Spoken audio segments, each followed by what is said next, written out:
दोस्तों हमने पिछली जितनी भी वीडियोस बनाई हैं एनडीपीएस पर, एनडीपीएस एक्ट जो एक स्पेशल एक्ट है, किस तरह से वो काम करता है, अगर किसी को अरेस्ट कर लिया किस तरह से बेल होगी, क्या बोलता है सेक्शन 29, 22 या 42, ऐसे कई सारे अलग अलग सेक्शंस हैं, या 50 जो सेक्शन है जिसमें कि आपके सर्च की बात करते हैं वो, तो उसके अंदर भी क्या प्रावधान है, कब सर्च होगा, वो कब वैलिड होगा, कब नहीं होगा, ऐसी कई सारी वीडियोस हमने बनाई है।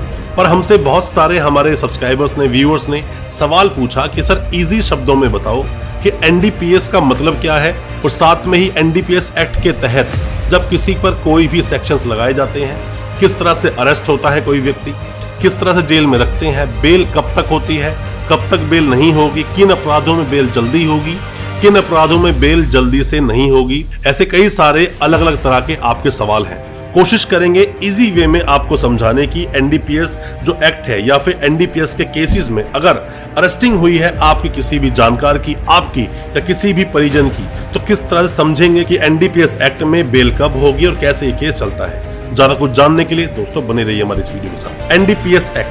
एनडीपीएस एक्ट जो कि आया 1985 में, narcotic drug and psychotropic substance act 1985 इसको हम बोलते हैं।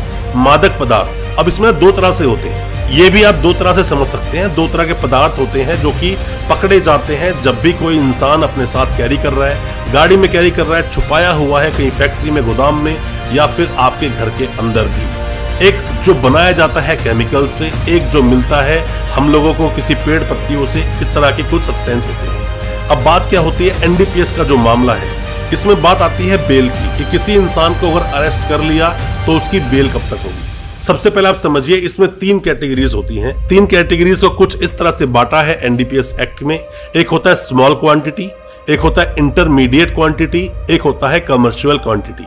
कमर्शियल क्वांटिटी क्या है? किसी भी चीज की जो एक क्वांटिटी तय की गई है कि इस क्वांटिटी तक, तो हम मानेंगे इंटरमीडिएट को, और जैसे ही ये एक उसका ग्राम का एक हिसाब किताब होता है। एक एग्जांपल से आप समझिए कि कब एक स्मॉल क्वांटिटी इंटरमीडिएट क्वांटिटी बन जाती है और कब एक इंटरमीडिएट क्वांटिटी ही कमर्शियल क्वांटिटी बन जाती है। आप एक एग्जांपल ले लीजिए ओपीएम का। ओपीएम में देखा जाए तो 25 ग्राम, सिर्फ 25 ग्राम जो क्वांटिटी है वो एक स्मॉल क्वांटिटी है जिसके अंदर आप आसानी से बेल ले सकते हैं। अगर इससे कम, मतलब 25 ग्राम से कम अगर आपके पास से बरामद हुई है, तो 25 ग्राम भी बरामद हुई है तो भी इजीली आपकी बेल मिल जाएगी।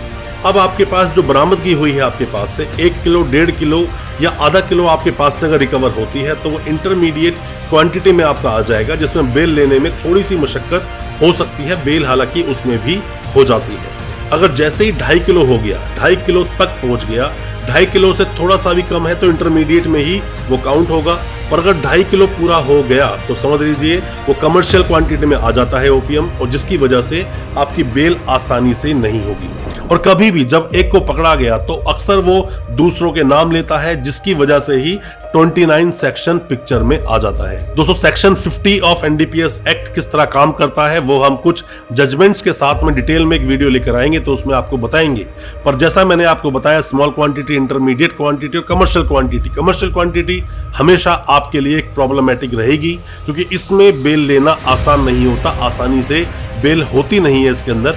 पर मैं आपको साथ ही एक चीज और भी आपको बता दूं कि अगर कोई भी आपका जानकार अगर पकड़ा गया है, या फिर वो एनडीपीएस के सेक्शंस में ही किसी को बुक किया गया है, जेल में डाल दिया गया है, तो आपको चार्जशीट का इंतजार तो करना ही चाहिए।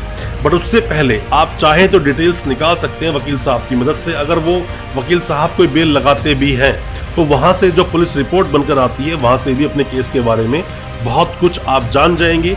और ऐसा भी होता है कि आपके पास कुछ स्ट्रॉन्ग कुछ तथ्य होते हैं बताने के लिए कोर्ट में, जो एक आधार बन जाते हैं आपकी बेल लेने के लिए, तो उस आधार पर भी आप बेल ले सकते हैं। एनडीपीएस किसी पे लग जाए, कोई अरेस्ट हो जाए, तो इसका मतलब ये बिल्कुल नहीं है कि उसकी बेल नहीं होगी। बेल सबकी होती है, केस को फाइट करना होता है। बट अगर कमर्शियल क्वांटिटी में किसी को अरेस्ट किया गया है, कोई भी आपका अगर जानकार है, तो आपको उस केस को बहुत ही ज्यादा पेशेंटली, बहुत धैर्य के साथ में केस को लड़ना होगा। अगर आप वकील साहब के पीछे ही पड़े रहें कि नहीं बेल करा के दीजिए, बेल कराइए, इंटरिम लगा लीजिए, उससे आप हो सकता है कि अपने केस को ही खराब कर लें, पर बेल ना हो। क्योंकि ऐसे कमर्शियल क्वांटिटीज जब बरामद किसी के पास से होती है, या कमर्शियल क्वांटिटी में जब किसी का नाम आता है, तो वहां बेल लेना सच में ही थोड़ा मुश्किल हो जाता है। बट बेल लेने के लिए फाइट पुरजोर तरीके से आपके वकील साहब को करनी चाहिए और केस को अच्छे से बनाना चाहिए। अपने क्लाइंट से जेल में जाकर या पुलिस कस्टडी में अगर अभी है तो जाके उनसे मिलना चाहिए, क्योंकि आपका जो क्लाइंट है वही आपको रियलिटी बता पाएगा उस केस की, क्या क्या उसके साथ हुआ, कैसे वो सामान उस तक पहुंचा, कैसे बरामदगी हुई। वहीं से आपको बहुत सारे पॉइंट्स देखने को मिल जाएंगे। दोस्तों, जिस तरह से एक और आप देखते हैं कि एनडीपीएस एक्ट को बहुत ही ज्यादा कठोर बनाया गया है, बहुत ही ज्यादा मुश्किल बनाया गया है कि इससे निकलना आसान ना हो किसी भी उस व्यक्ति के लिए जो भी कोई खरीद फरोख्त करता है या सेवन करता है, ज्यादा मात्रा में उन चीजों को इनटेक करता है या किसी भी तरह से उस एक ट्रेडिंग में या फिर किसी भी तरह से बिजनेस में, काम में इन्वॉल्व है एनडीपीएस के, तो बहुत कठोर कानून बनाए गए हैं। बट उतना ही लीनियंट बनाया गया है अरेस्ट को।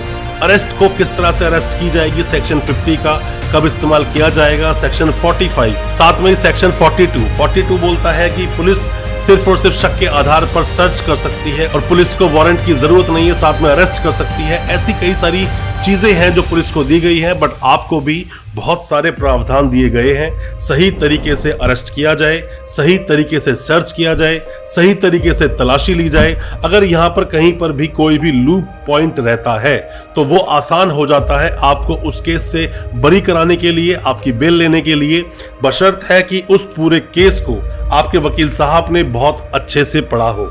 मैं एक प्रावधान और आपको बता दूं एनडीपीएस का, कि एनडीपीएस में यह भी प्रावधान है कि जो भी कोई खरीद फरोख्त में या इस बिजनेस में इन्वॉल्व होते हैं तो उनके द्वारा बनाई गई कोई भी प्रॉपर्टी सीधा अटैच कर दी जाती है एनडीपीएस केस के साथ में, और बाद में उनको कुर्क तक कराया जा सकता है और बाद में उन्हीं सब प्रॉपर्टीज को जब्त भी किया जाता है कोर्ट के ऑर्डर के माध्यम से। कोई भी आपका जानकार अगर एनडीपीएस एक्ट में अगर फंस गया है, उसकी आप बेल कराना चाहते हैं, सबसे पहले क्वांटिटी पर आप ध्यान दें, कितनी क्वांटिटी बरामद हुई है। साथ में ये देखें कहीं वो फर्स्ट टाइम इसमें फंसा है इस केस में या पहले भी ऐसे केस में फंस चुका है, क्योंकि अगर पहली बार आप फंसे हो तो अलग प्रावधान है, दूसरी बार फंसे हो अलग प्रावधान है, और अगर आप तीसरी बार फंसे हो इस केस में तो अलग प्रावधान है। इन चीजों को भी देखना बहुत ज्यादा जरूरी हो जाता है। और एनडीपीएस जैसे केसेस में तो एक केस की हर लाइन को पढ़ना, बहुत ही ज्यादा ध्यान से पढ़ना बहुत ज्यादा जरूरी है। नहीं पता कि किस लाइन में कौन सा लूप पॉइंट छुपा हो और आप अपने क्लाइंट को बाहर निकाल पाएं। आप कोई भी नए वकील साहब हैं या अभी अभी आपने अपनी लॉ कंप्लीट की है या आप लॉ स्टूडेंट हैं, आपको मैं बता दूं कि एनडीपीएस जो एक्ट है ये एक स्पेशल एक्ट है, जो कि आप अगर सोचें कि आईपीसी आपने पूरा पढ़ा है उसके अनुसार ही केस चलेगा, तो ऐसा बिल्कुल नहीं है। एनडीपीएस एक अलग से एक एक्ट है जो एक्ट 1985 का है। इसमें अलग अलग तरह के प्रावधान हैं, अलग अलग तरह से केस को चलाने की प्रक्रिया है, इनको आपको समझना होगा। कोई भी किसी भी तरह की एडवाइस आप चाहते हैं, किसी भी तरह की सलाह चाहते हैं एनडीपीएस के किसी भी केस पर, आप कमेंट बॉक्स में अपने सवाल पूछें और अगला वीडियो किस टॉपिक पर चाहते हैं उसके लिए आप कमेंट जरूर करें, ताकि हम उस पर वीडियो लेकर आ पाएं और आपके जो भी डाउट्स हैं या समस्याएं हैं उनमें आपकी मदद कर सकें।